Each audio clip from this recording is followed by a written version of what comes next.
Start हो गया, start है, स्टार्ट हो जाएगा। तो क्वेश्चन हमारे पास, हमें रैंक फाइंड करना है इस मैट्रिक्स का बाय यूजिंग इक्नॉल फॉर्म।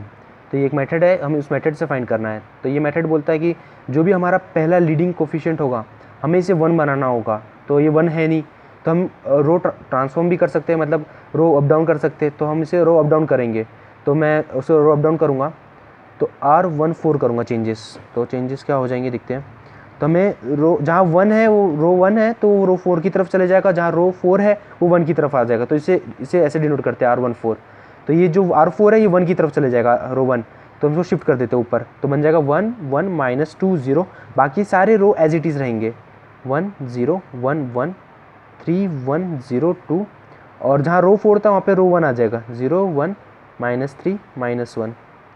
ठीक है, अभी ये 1, इसको इस 1 को छोड़ के इस कॉलम में, इस 1 को छोड़ के जो लीडिंग है इसको छोड़ के बाकी सारे एलिमेंट 0 होने चाहिए। तो हमें इसे 0 बनाना होगा, तो हमें इसमें चेंजेस करने पड़ेंगे। हम R2 में चेंजेस करना है और R3 में चेंजेस करना है, और जो R4 है तो ऑलरेडी 0 है, तो R2 - R1 होगा, और R3 में चेंजेस होगा R3 - थ्राइस ऑफ R1।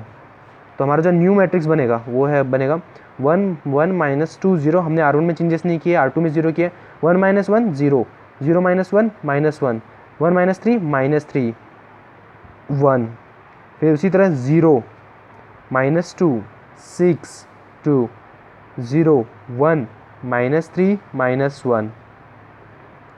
ठीक है, उसके बाद हमें ना इस मैट्रिक्स को, मतलब जो हमारा सेकंड, अभी इसके नीचे आ जाएंगे और उसके राइट साइड में जाएंगे, हमें इसमें -1 की जगह 1 चाहिए। और मुझे ये भी दिख रहा है कि अगर हम इन दोनों को प्लस करेंगे तो ये 0 हो जाएगा। और हमारे रो इक्वल फॉर्म का ये प्रॉपर्टी रहती है कि कोई भी 0 रहा, एंटायरली 0, तो हमेशा बॉटम में आता है, और ये भी 0 हो जाएगा। अगर उसको हम ट्वाइस ऑफ ऐड करेंगे तो ये भी 0 हो जाएगा। तो आप देखिए मैं चेंजेस क्या करता हूँ, R4 + R2 and R3 - twice of R2। तो हमारा जो नया मैट्रिक्स बन जाएगा वो देखते क्या है, 1 1 -2 0 0 -1 3 1 0 0 0 0 0 0 0 0। और हमारा इक्वल फॉर्म का प्रॉपर्टी रहता है कि अगर कोई भी रो एंटायरली 0 कंटेंट करता है तो वो बॉटम में आता है। तो ये रो है जो एंटायरली कंटेंट 0 करता है, बॉटम में है, बॉटम मतलब नीचे। ये भी एक रो है जो एंटायरली 0 करता है तो ये बॉटम में आएगा, ये भी 0 है। अभी उसके बाद हमें इस -1 को 1 बनाना है, तो सिंपली हम R2 को -1 से मल्टीप्लाई कर देंगे।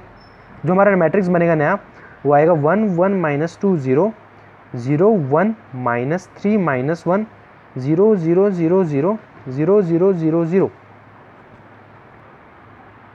तो इसको माइनस से मल्टीप्लाई किया तो ये माइनस हो जाएगा।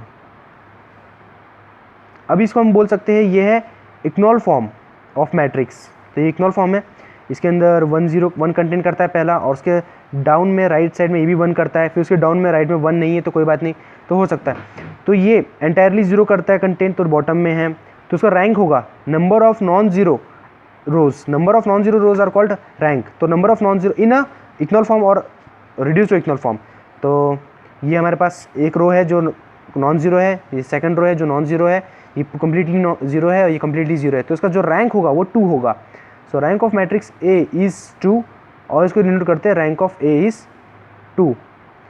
ठीक है, ये रैंक हम कभी भी मैट्रिक्स को देख के बोल नहीं सकते, जो गिवन मैट्रिक्स है हम उसको देख के रैंक कभी प्रिडिक्ट नहीं कर सकते। फर्स्टली इसको हमें इक्नॉल फॉर्म में कन्वर्ट करना होगा, या फिर रो रिड्यूस इक्नॉल फॉर्म में हमें कन्वर्ट करना होगा। फिर इसके बाद जो हमारा मैट्रिक्स जो नया बनता है कन्वर्ट करने के बाद, उस मैट्रिक्स में हम देखते हैं नंबर ऑफ नॉन जीरो रोज कितने हैं, ना कि कॉलम देखते हैं, नंबर ऑफ नॉन जीरो रोज देखते हैं, और उस हिसाब से हम रैंक प्रेडिक्ट करते हैं।